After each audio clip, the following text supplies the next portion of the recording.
Today I want to zero in on what makes this scene from Inglourious Basterds one of the most perfectly executed suspense sequences in modern cinema. From the sound design to the blocking, from the smallest twitch in an eyebrow to the slow draw of a pistol under a table, Quentin Tarantino orchestrates every element with surgical precision.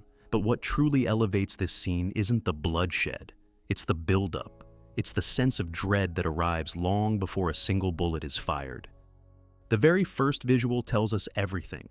We descend into the cellar, the camera moves down the stairs, following our characters into a space that feels less like a tavern, and more like a tomb.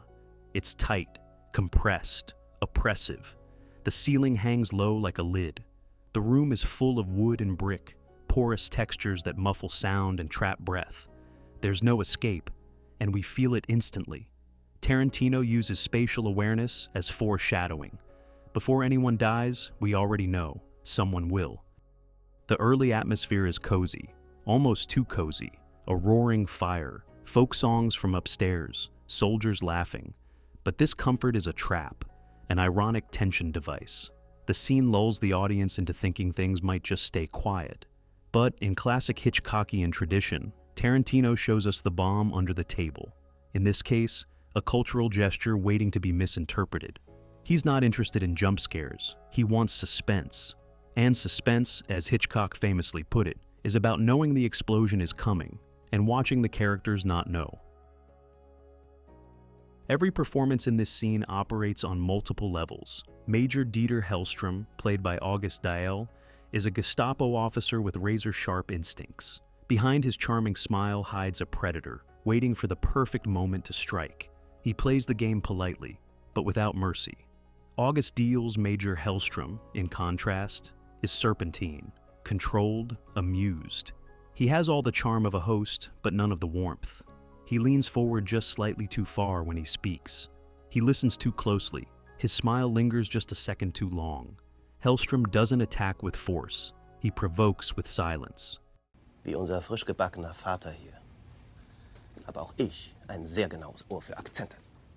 Note the detail. When he asks about the origin of Hicox's accent, he doesn't interrupt.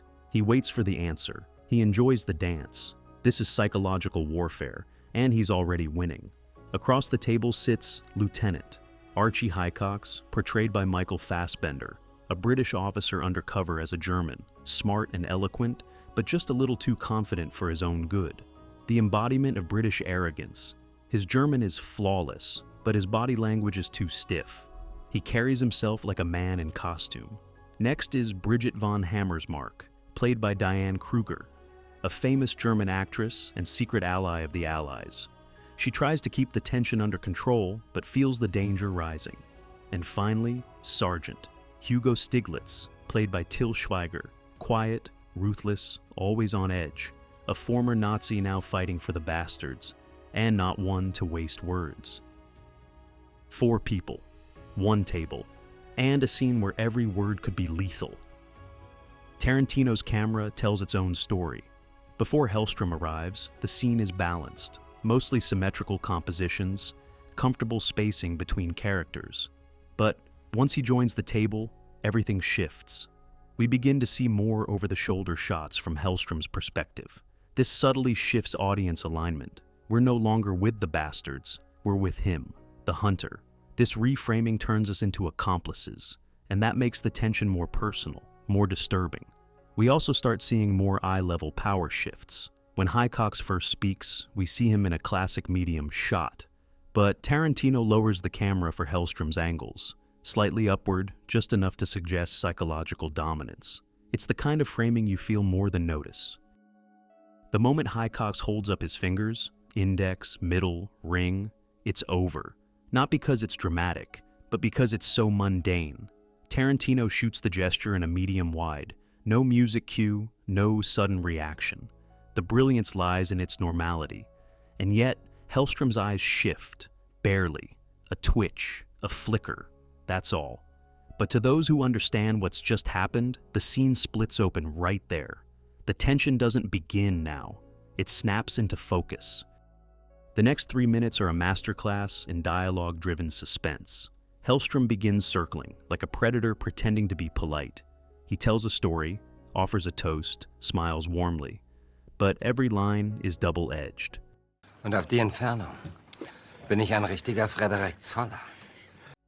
He says it gently, almost playfully, but it's not a joke, it's a countdown.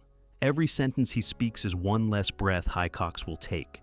Fassbender's reaction here is key. He doesn't flinch, he knows. You see it in his eyes, not panic, but grim acceptance. And yet, he plays along because he understands the stakes. Dignity and death, the only thing left to control.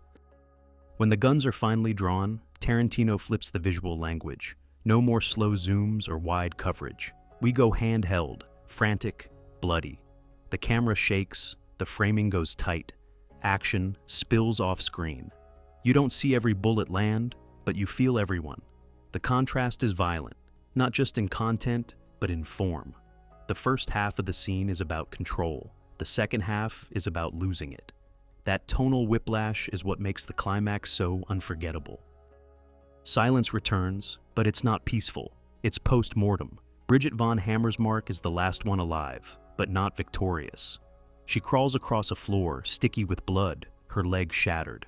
There is no orchestral swell, no mournful cue, just the sound of her dragging herself toward the stairs. The space, once warm and noisy, is now cold and still. It's not an escape, it's a survival. But it doesn't feel like winning. On a thematic level, the scene represents more than a mission gone wrong. It's a clash between two philosophies. The Basterds, bold, direct, brutal. The Nazis, observant, cold, detail-obsessed. The Basterds underestimate culture, subtlety, the small things. And the Germans weaponize exactly that. It's not bullets that kill them. It's a gesture, it's arrogance, it's underestimating the enemy. This might be Tarantino's most restrained scene. There's no needle drop, no stylized camera tricks, just long takes, muted color palettes, and carefully built rhythm.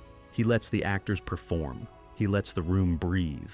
And in doing so, he creates unbearable claustrophobia. Tarantino is often celebrated for his violence, but here, it's his patience that makes the scene legendary. This scene endures because it's not really about gunfire, it's about pressure, about watching a situation deteriorate, slowly, inevitably. It's about how a smile can hide a threat, how a friendly toast can be a final right. It's also about listening, to accent, to rhythm, to silence. Tarantino doesn't tell us this is a trap, he shows us. And we, like the Basterds, walk right into it, eyes open.